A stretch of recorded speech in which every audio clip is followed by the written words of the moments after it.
The new GTS Sport Turismo is meant to be the sweet spot in the Porsche Taycan range. After a UK drive in early February, we're not entirely convinced, but it's still a compelling version of our favorite electric car.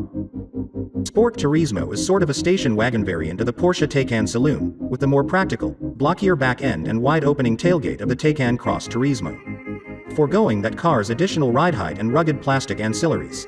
Testing it in launch GTS spec, which sits somewhere between more ordinary Taycans and the super-fast Porsche Taycan turbo versions. Gets its own suspension tune, which includes air springs as standard and active rear steering as a 1,650 pounds option, fitted to our test car. Two electric motors giving 590 bhp and 626 pound-feet from rest, the GTS is almost as absurdly fast as one of the turbos. Will do 0 to 62 miles per hour in 3.7 seconds and hit 155 miles per hour.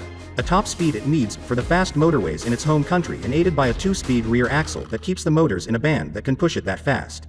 Has Porsche's Performance Battery Plus as standard, with an 83.7 kWh usable capacity for a claimed range of 277 miles, more like 220-ish on a cold February morning. Can accept faster charging rates than most rapid chargers can give it.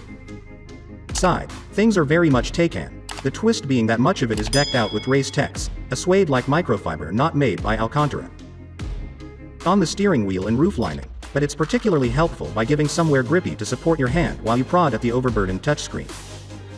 Other cars in the Porsche lineup, the GTS variant often looks like one of the best in the range, but things are more nuanced here, owing perhaps to the options or chassis tune.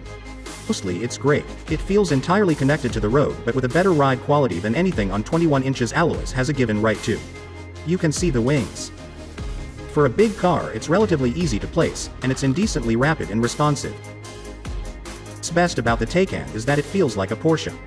The control weights are spot on, with beefier steering than in similar cars and a sense of true road feel and accuracy.